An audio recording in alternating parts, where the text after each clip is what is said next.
سؤال وإجابة سريعة. سؤال يرهقني أنا شخصيا، لأن أنا بعمل في نفسي عملة صعبة، وأن أنا بتابع البرامج القنوات الدينية كلها تقريبا. نعم. فبستمتع وبستفيد وبأصدم كثيرا. نعم. فمن ضمن الصدمات أن بعض السادة المشايخ ربنا يكرمهم يصروا على أن النقاب فرض. فده أنا عايزه، بس يعني ده سؤال مش الحلقة، يعني فقرة كده، يعني إجابة من سيادتك. هل النقاب فرض؟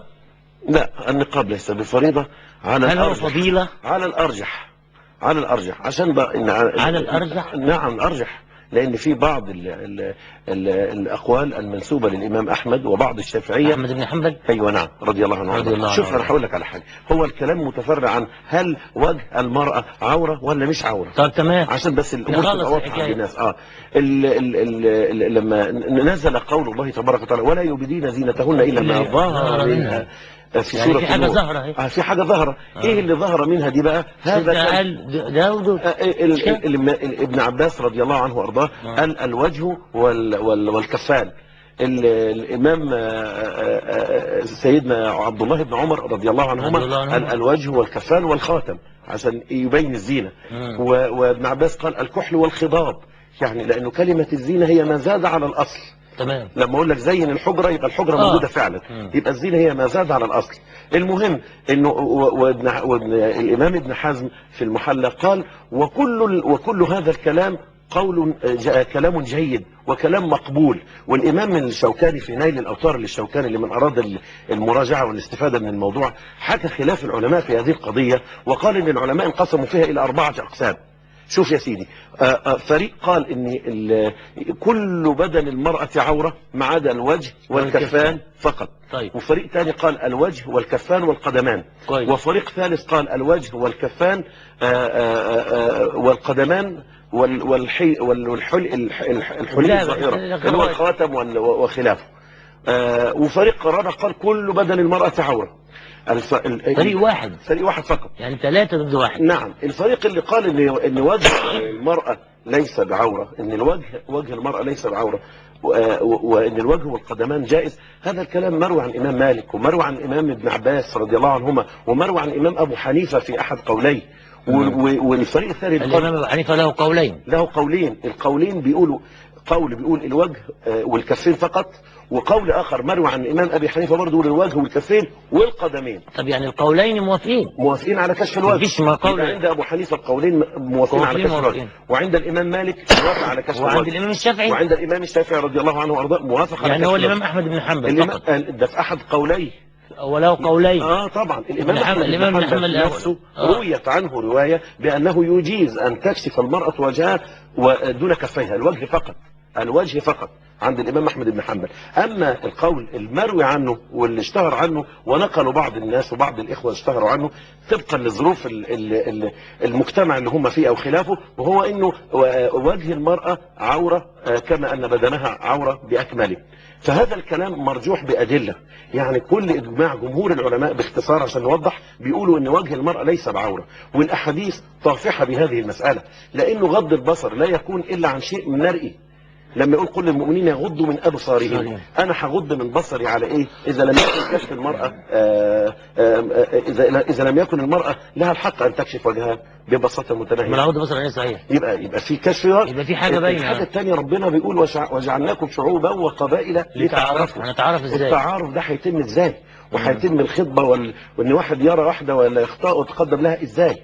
الحاجة الثالثة الحسبة في الإسلام. يعني أنا ساكن، أي واحد فينا ساكن في بناء أو في عمارة يهمه إن ما فيش أي شقة في هذه العمارة تدار بأعمال منافية للأداء أو يحصل فيها خلل سلوكي من واحد من السكان. النقاب ده ما يعرفش حد خالص. دلوقتي لو جارك وزوجته منقبة، كيف تعرف مين اللي طلع معاه على السلم؟ هذا الكلام هذا كلام من حقك أنت أن تعرف، لأن احنا كلنا ربنا يقول وكذلك جعلناكم أمة بيقول وكذلك جعلناكم أمة وسطا لتكونوا شهداء على الناس ويكون الرسول عليكم شهيدا. شايفين بعض يعني. يبقى كلمة لتكونوا شهداء على الناس، أنا شهيد عليك وأنت شهيد عليك، لازم شايفين بعض، ويبقى لازم نكون شاهدين على بعض ونكون رقباء على بعض. وعلى هذا الحقيقة تغطية الوجه تتنافى مع هذا. حتى القائلين بتغطية الوجه وبيمثلهم مثلا اقوى المدرسه ديت مدرسه ابن عثيمين في المملكه العربيه السعوديه رحمه الله عليه. الامام ابن عثيمين رفض النقاب، لان النقاب ان ساتر الوجه يبقى فيه خرمين اللي هم طالع منهم العينين. حتى ابن عثيمين رفض النقاب، قال لك اما ان تغطيه كله او تكشفه كله. ازاي يعني؟ يعني الرأي العجيب يعني تغطيه الوجه، مش الوجه قلنا عوره؟ طب ليه طلعوا منها العين؟ ما هي العين مش بتبقاش متشافه، لا تشوف. لا ما هو لو بيقول لك بقى انه لو القائلين بتغطيه الوجه لابد ان يغطى الوجه كله، ما ينكشفش الوجه كله. يعني تلبس حاجه مكشفه، ما يبقاش في حاجه في العينين. النقاب قماشه خفيفه يعني. النقاب النقب اللي هو الخرم، فما استطاعوا ان يظهروه وما استطاعوا له نقبه يعني. تمام. يعني ابن عثيمين قال لك تكشف الوجه كله، انما ما تلبسش النقاب اللي هو بيبان منه العينين. انما هو مع النقاب ولا ضد النقاب؟ لا، ابن عثيمين مع النقاب، مش مع النقاب، مع الاسدال، مع تغطيه الوجه. مع تغطيه الوجه خالص. مع تغطيه الوجه. وازاي الناس بتروح اذا كان في العمره اساسا وفي الحج لازم الست تكشف وشها؟ نيجي بقى ازاي هذا دليل على رجحان قول من يرى بان كشف ده دليل يعني زي الشمس. يعني ما ينفعش الست تعمل عمره او تحج وهي مغطيه وشها. يبقى هذا دليل على ان النبي صلى الله عليه وسلم في اطهر نسك وفي اطهر بقعه وفي اطهر عباده امر المراه ان تكشف وجهها، وقال لا تنتقب المحرمه ولا تتقفز. فالنقاب ولا تتقفز كمان، ما تلبسش الجوانتي يعني كمان. فواحد بيقول لك ايه؟ طب كلمه لا تنتقب المحرمه دليل ان النقاب كان موجود كعاده عرب، ولكن لم يكن موجودا كامر اسلام، بدليل ان امراه بن خثعم جاءت الى النبي صلى الله عليه وسلم في حجه الوداع، وجاءت تستفتيه في بعض اموره، وكان على يمين النبي عليه الصلاه والسلام على عبد الله بن عباس، وعلى شماله الفضل بن العباس، والاثنين ولاد عم سيدنا النبي صلى الله عليه وسلم. والمراه جاءت تستفتي النبي صلى الله عليه وسلم، تساله في بعض الامور، فطفق الفضل ينظر اليها، والنبي يشيح براس الفضل، يعني جعل الفضل ينظر الى المراه. وفي الروايه تحت الحديث جاءت امراه وضاءت الوجه، وفي روايه وضيئه الوجه. دي ست حلوه. يعني هو بيقولوا معنى كده ان الراوي الذي روى الحديث نفسه نظر الى وجه المراه، فما كان اسهل على رسولنا الكريم صلى الله عليه وسلم ان يامر المراه ان تغطي وجهها. غطي وجهك يا امراه وانتهت القصه. مفيش كده. انما لا يوجد.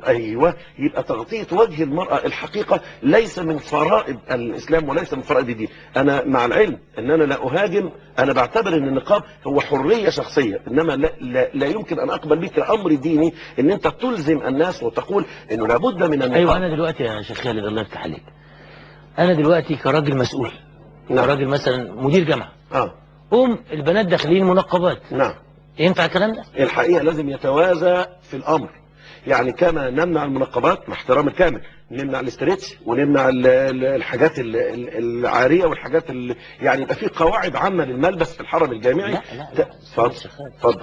انا دلوقتي الست الطالبه المنقبه اللي داخله لي الجامعه دي انا ما اعرفهاش. مين؟ مش تجسب واحده ثانيه؟ تجسب اختها؟ ده صحيح. مش جايز اللي داخله تمتحن دي، انما اللي لابسه ستريتش انا عارفها، انا ماليش دعوه بلبسها. لا، هي حره مع ربنا. هو اذا كانت لدواعي امنيه يجوز اكيد يجوز للدواعي الامنيه رؤيه وجه المراه لمن يقوم على ذلك. يعني اذا يجوز لولي الامر ان يمنع النقاب في هيئته، يعني اللي عايزه تتنقب تقعد في البيت على عيني وعلى راسي. هو النقاب ليس فريضه، هذا الكلام دي خلاصه الحكم، انما كيفيه تطبيق ذلك احنا لابد ان احنا نتوازى في الطلب من الجميع. ايوه، يعني لو جه ولي امر في مكان ما، ما بقولش ولي الامر اللي مش بقولش رئيس الدوله، ولي امر في مكان ما، رئيس جامعه، رئيس مستشفى، رئيس مصلحه، ومنع النقاب، هل الرجل ده اخطا دينيا؟ لا، هو دينيا لا، مش اخطا. ما اخطا دينيا لا، انما طبعا بقى يعني قانونا في حريات الشخصيه دي موضوع ثاني. تستخبي عشان ما هو يكشف الوجه لدواعي الامن، ثم تنتهي الحاله بعد ذلك. يعني عند باب المستشفى او باب الكليه او باب الجامعه له الحق ان يطلع على الوجه. في لجنه الامتحان لازم اعرف الطالبه دي. بس 6 ساعات عربيه منقبه، ينفع الكلام ده؟ لولي الامر ان يمنع النقاب في هذه الحاله، انما احنا بنتكلم عشان كلامنا يبقى متوازي، عشان ده كلام هنسال عنه بين يدي. بالمناسبه بقى في النقاب ليس فريضه، انما لا يجوز، انا ده كلام اعلنه لك، لا يجوز ان نهاجم الحريات الشخصيه للناس، فده بس حته مهمه جدا. لا انا مش ضد الحريه الشخصيه بس كده، هو ده كلام بس ضد من يخالف تعاليم المجتمع. ايوه، الاحتكاك بالمجتمع بالظبط. يعني انا عايز اتنقب، لما اجي دخل بجهه يا اما التزم ان انا اكشف النقاب يا اما ما اروحش. ويبقى السؤال كالآتي عشان بس ليحيى من حي عن بينه، وجه المرأة عورة أم ليس بعورة؟ إجماع جمهور الأمة وجه المرأة ليس بعورة، هذا القول المنسوب للإمام أحمد بن في حنبل. اي قول غير القول الشائع او القول جمهور الفقهاء بخصوص الشعر؟ لا في اي قول تاني؟ مفيش حاجه كده ولا كده؟ مفيش حاجه خالص. لا مفيش اي خلاف بين الفقهاء. لا، ولا عند الأديان الأخرى كمان. مفيش اي خلاف. ولا عند الأديان الأخرى، ولا لا شعر المرأة بالنسبة للمرأة يعني مفيش اي خلاف. يعني ده اجمع، مفيش اي حد ما سمح بالحكايه دي. وبعدين بيفندهم بيقولهم لك في سورة النور، مرتبهم لك: ولا يبدين زينتهن إلا لبعولتهن أو آبائهن أو آباء بعولتهن أو أبنائهن أو أبناء بعولتهن أو إخوانهن أو بني إخوانهن أو بني أخواتهن. أنا عايز أقول لك بس حاجة، إحنا على الهوا كده هنعمل مشاكل.